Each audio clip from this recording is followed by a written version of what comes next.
Hello दोस्तों, आइए start करते हैं क्लास 10 की मैथ चैप्टर ट्रिग्नोमेट्री एक्सरसाइज 1 का क्वेश्चन नंबर 10। क्वेश्चन में हमें क्या कह रखा है कि एक राइट एंगल ट्रायंगल है जिसका राइट एंगल क्यू पे है, जिसकी रिलेशन गिवन है पी आर और क्यू आर साइड्स के बीच में 25 सेंटीमीटर है। तो इसको जो गिवन है उसको आप पहले लिख लेते हैं कि जो आपका पी आर है प्लस आपका जो क्यू आर है, उन दोनों का सम आपका 25 सेंटीमीटर है। दूसरी चीज क्या गिवन है आपको कि जो आपकी पी क्यू है, पी क्यू की वैल्यू आपकी 5 सेंटीमीटर है। तो आइए सबसे पहले क्या करते हैं कि जो आप गिवन है पी आर जो आपका हाइपोटेनस वाली साइड है और क्यू आर, इन दोनों साइड के बीच में रिलेशन गिवन है, और जो पी क्यू है ये वाली साइड वो आपको ऑलरेडी 5 सेंटीमीटर गिवन है। तो हम यहाँ पे क्या करते हैं, हमको एंगल पी देखो फाइंड क्या करना है, जितने भी टर्म्स फाइंड करनी है सारे एंगल पी के साथ ही है। तो मेन रेफरेंस पी के साथ लेके चलते हैं। आइए अब पाइथागोरस थ्योरम लगाते हैं एंगल पी के रेफरेंस में। तो पाइथागोरस थ्योरम के हिसाब से आपका जो हाइपोटेनस का स्क्वायर होता है वो परपेंडिकुलर और बेस के स्क्वायर के बराबर आता है।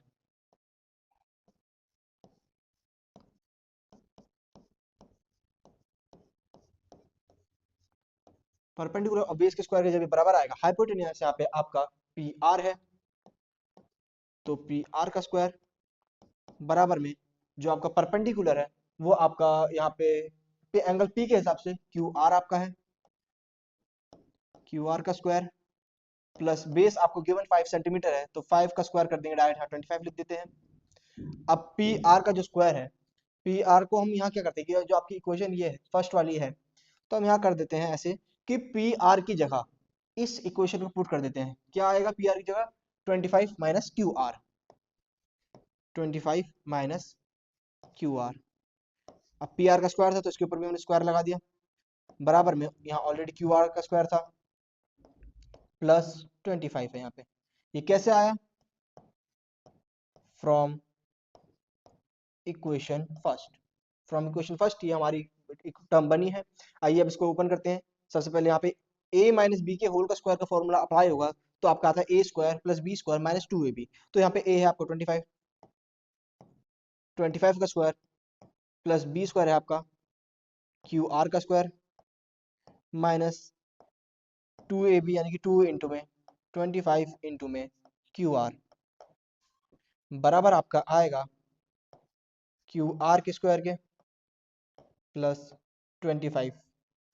अब यहाँ से आप देख सकते हो यहाँ पे जो आपका ये वाला क्यू आर स्क्वायर है और ये वाला Q R square direct cut जाएगा क्योंकि ये वहां जाके नेगेटिव हो जाएगा।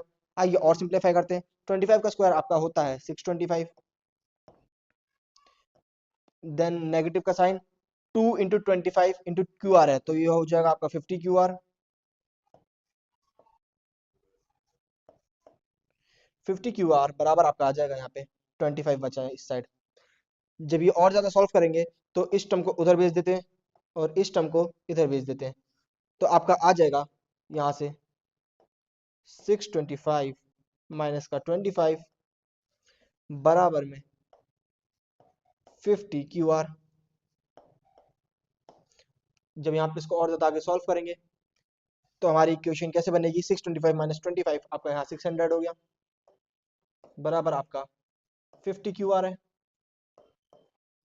अब 50 यहाँ से डिवाइड में जब आएगा तो 600 डिवाइड में 50 हो गया, ये आपकी क्यू आर की वैल्यू आएगी। क्यू आर अब जब और कैलकुलेट करेंगे, जीरो से यहाँ जीरो कट गया, 560 से 12 पे जाएगा, तो क्यू आर की वैल्यू यहाँ से आपकी 12 आ गई। जैसे यहाँ से क्यू आर की वैल्यू आपकी 12 आई, तो यहाँ पे क्यू आर जो ये वाली जगह थी यहाँ पे आपने रख दिया 12, हमको ये पता चल गई। अब हमको अगर आपको ट्रिपलेट याद है तो डायरेक्ट आप यहाँ से हाइपोटेनस लिख सकते हैं, नहीं याद तो आप पाइथागोरस थ्योरम अप्लाई करके कर सकते हैं। नहीं तो आपको बस यहाँ परपेंडिकुलर और बेस तो दोनों पता ही चल गए हैं। तो 12 का स्क्वायर 144, 5 का स्क्वायर 125, दोनों का स्क्वायर ऐड कर देंगे तो 169 हो जाएगा। 169 का अंडर रूट क्या होता है आपका? 13 आता है। तो आपका हाइपोटेनस आप डायरेक्ट नहीं तो पाइथागोरस अप्लाई करके यहाँ पे कैलकुलेट कर सकते हैं। आइए अब हम कैलकुलेट करते हैं हमारा साइन पी, कॉस पी और टेन पी। हमको जो इन तीन साइड्स की जरूरत थी वो हमने कैलकुलेट कर लिया है। उम्मीद है आपको समझ में आ गया होगा अच्छे से। अब हम देखते हैं सबसे पहले हमारा साइन पी। साइन पी यानी कि जो आपका एंगल पी है, एंगल पी इस एंगल के हिसाब से परपेंडिकुलर आपका हो जाएगा यहाँ से, इस एंगल के हिसाब से आपका परपेंडिकुलर यहाँ से है आपका 12 और हाइपोटेनस आपकी 13। तो साइन पी की वैल्यू आपकी हो जाएगी 12/13